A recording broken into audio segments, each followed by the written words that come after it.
नमस्कार श्रोते हो, आपल्या सर्वांचे मराठी भक्ती परिवारात पुन्हा एकदा स्वागत. आणि श्रोते हो, जसे की आपल्याला माहित आहे की 2024 हे वर्ष आता संपत आलेले असून आपल्याला चाहूल लागली आहे ती म्हणजे 2025 या नवीन वर्षाची. आणि नवीन वर्ष म्हटले की सर्वात आधी आपल्या लक्षात येते ते म्हणजे कॅलेंडर. हो श्रोते हो, आजच्या या खास व्हिडिओत आपण पाहू शकता की माझ्याकडे अरुणोदय दिनदर्शिका कॅलेंडर हे आलेले आहे. तर त्यामधील आजच्या या खास व्हिडिओत मी तुम्हाला मार्च महिन्यातील सणवार व्रतवैकल्यांविषयीची सविस्तर माहिती सांगणार आहे. जानेवारी आणि फेब्रुवारी या दोनही महिन्यांची मी व्यवस्थित माहिती सांगितली आहे. आपण जर ते व्हिडिओ पाहिले नसतील तर ते देखील पाहून घ्यावेत. आजच्या या व्हिडिओमध्ये मी तुम्हाला फक्त मार्च महिन्यातील सणवाराविषयी सविस्तर माहिती सांगणार आहे. तर सुरुवात करण्यापूर्वी छोटीशी विनंती आहे की चॅनलवर नवीन असाल तर चॅनलला सबस्क्राईब करा आणि या मराठी भक्ती परिवाराचे सदस्य व्हा. तसेच व्हिडिओ आवडला तर व्हिडिओला शेवटी लाईक करायला विसरू नका. आणि व्हिडिओ आवडल्यानंतर व्हॉट्सअप ग्रुपवर सर्व कमीत कमी 5 जणांना हा व्हिडिओ शेअर करा, जेणेकरून त्यांना देखील 2025 चे पंचांग व्यवस्थितरित्या समजेल. तर सुरुवात करूया 1 मार्च. 1 मार्चची सुरुवात होत आहे शनिवारपासून आणि शनिवारी आपण पाहू शकता अतिशय शुभ दिवस असणार आहे. रामकृष्ण परमहंस यांची जयंती असणार आहे या शनिवारच्या दिवशी.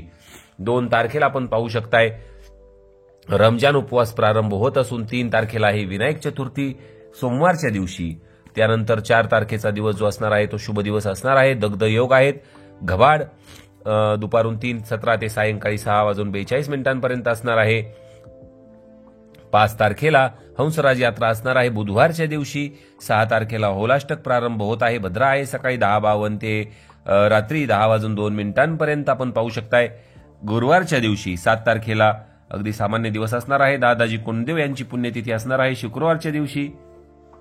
8 तारखेला जागतिक महिला दिन असणार आहे, वुमेन्स डे. जागतिक महिला दिन हा संपूर्ण जगामध्ये साजरा केला जातो. 8 मार्चला शनिवारच्या दिवशी यंदा आलेला आहे जागतिक महिला दिन.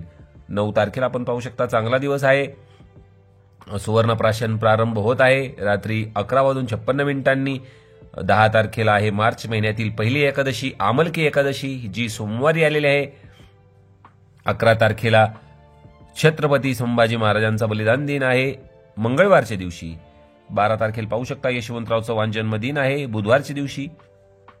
13 तारखेला हुताशिनी होळी आहे.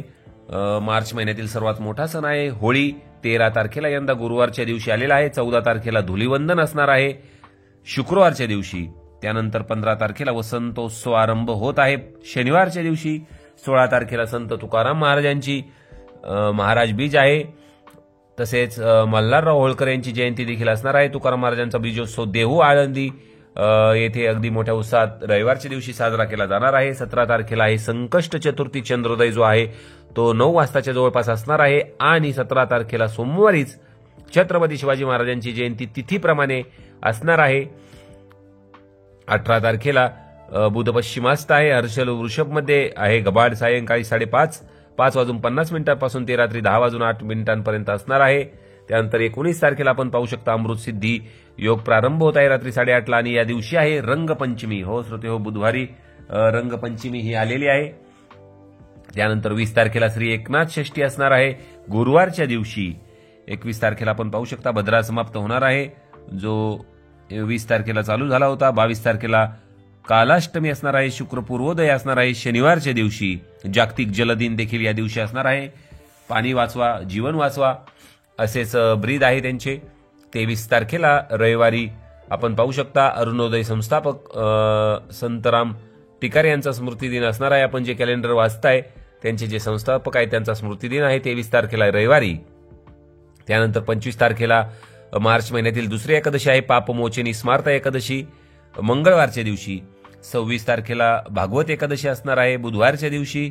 27 तारखेला आहे मास शिवरात्री. जागतिक रंगभूमी दिन देखील या दिवशी गुरुवारी साजरा केला जाईल. अमावस्या 28 तारखेला शुक्रवारी प्रारंभ होत आहे संध्याकाळी 7:57 ते 29 तारखेला तिची समाप्ती आहे सायंकाळी 4:29. छत्रपती संभाजी महाराजांची पुण्यतिथी देखील 29 तारखेला शनिवारच्या दिवशी यंदा आलेली आहे. 30 तारखेला आहे मार्च महिन्यातील अजून एक मोठा सण गुढीपाडवा. तो रविवारच्या दिवशी आलेला आहे. 31 तारखेला आहे श्री स्वामी समर्थ महाराजांचा प्रकट दिन. सोमवारी हा साजरा केला जाईल. संत झुलेलाल जयंती देखील असणार आहे या दिवशी. तर असा हा एकूण 31 दिवसांचा मार्च महिना असणार आहे, जो शनिवारी सुरू होत असून 31 मार्चला सोमवारच्या दिवशी संपत आहे. तर माहिती अजून खूप आहे, जास्त वेळ नाहीये, त्यामुळे आपल्याला जर काही माहिती वाचायची असेल अजून तर व्हिडिओला पॉज करून या अरुणोदय कॅलेंडर मधली माहिती आपण अगदी व्यवस्थितरित्या वाचू शकता. पॉज करायचा आहे व्हिडिओ आणि झूम करायचे आहे, जेणेकरून आपल्याला सर्व माहिती या मार्च महिन्यातील वाचता येईल. तर याविषयीची जे कॅलेंडर आहे याची पीडीएफ देखील मी तुम्हाला एका वर्षाची संपूर्ण देणार आहे. हे व्हिडिओ झाल्यानंतर आपण पीडीएफ सर्व कॅलेंडर्सच्या चॅनलवर देणार आहोत. त्यामुळे चॅनलवर नवीन असताल तर चॅनलला सबस्क्राईब करा आणि बेल नोटिफिकेशन ऑन करा, जेणेकरून येणारे सर्व व्हिडिओ आपल्यापर्यंत सर्वात आधी पोहोचतील. तर भेटूया लवकरच पुढील व्हिडिओमध्ये.